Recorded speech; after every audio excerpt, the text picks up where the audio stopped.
এই আমার বয়স যদি 100 বছর হয় না, আমি 80 বছর এই চায়ের চুমুক দিতে দিতেই কাটিয়ে দেবো। তাহলে বাকি 20 বছরটা কি করবে? বাকি 20 বছর এই চায়ের কাপ ধরে দাঁড়িয়ে থাকবো। জানিস তো, ছোটবেলায় একবার চা খেয়েছিলাম, তারপর থেকে চা না খেলে আমার ব্রেনই খোলে না। আমি যখন মরে যাব না, কেউ আমার গায়ে গঙ্গা জল ছিড়াবি না। গঙ্গার জল ছিটাবে না তো কি ছিটাবে?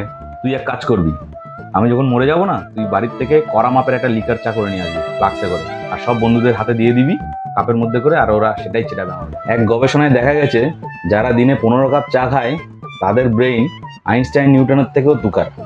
আমি তো দিনে 16 কাপ খাই, সকালে ঘুম থেকে ওঠার পরের থেকে। তাহলে গবেষণাটা কে করেছে? কার উপর করেছে? আমি করেছি, আমার উপর। তুই তোর উপরে গবেষণা করে কি করে বুঝলি তোর বুদ্ধি আইনস্টাইনের থেকেও বেশি? কারণ আমি চা খাই।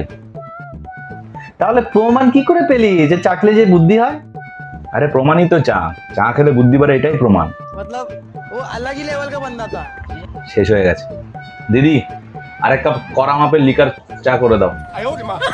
180 ডিগ্রি সেলসিয়াসে ফুটাবা 3 মিনিট ধরে। জানিস, কালকে একটা মশা আমাকে কামড় দিয়েছিল এখানে, আর কামড় দেওয়ার সঙ্গে সঙ্গে মশাটা মরে গেছে। কি বলিস? হ্যাঁ, কড়া লিকারের চা খাই না, ওই জন্য। পৃথিবীর অষ্টম আশ্চর্য কি জানিস? কি? আমার চায়ের কাপ, কারণ এটা কখনো শেষ হবে না। আসলে আমি চা খাই না রে, চায়ের সাথে একটা আধ্যাত্মিক আলোচনা হয় আমার সাথে। আমি এক চুমুক দেবো আর সঙ্গে সঙ্গে যত সমস্যা আছে সব সমাধান বের করে দিই। ও আচ্ছা, তাহলে বলতো রাহুলের গার্লফ্রেন্ড রাহুলকে ছেড়ে চলে গেছে কেন? দাঁড়া 1 মিনিট। রাহুলের গার্লফ্রেন্ড রাহুলকে ছেড়ে চলে গেছে কারণ রাহুল চা খায় না, ওই জন্য। তুমি কলা জানো, রাহুল ওর গার্লফ্রেন্ড থাকা সত্ত্বেও অন্য মেয়ের সাথে কথা বলতো বলে আজকে ওর গার্লফ্রেন্ড ছেড়ে চলে গেছে।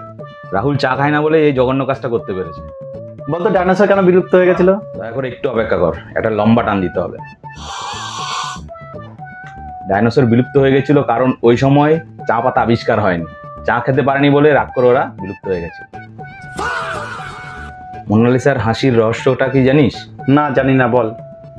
ভিঞ্চি সাহেব ছবিটা আঁকার আগে মোনালিসাকে একটা কড়া মাপের লিকার চা খাইয়েছিল, ওই জন্য ওরকম হাসি দিতে পেরেছে।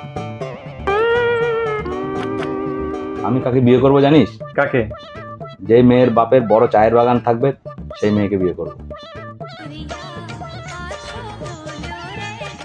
আরে না রে বন্ধু, আমি এখন রক্ত দিতে পারবো না। আরে আমার রক্তের গ্রুপ এ পজিটিভ থেকে টি পজিটিভ হয়ে গেছে। ইদানিং অতিরিক্ত চা খাচ্ছি তো, ওই কারণে।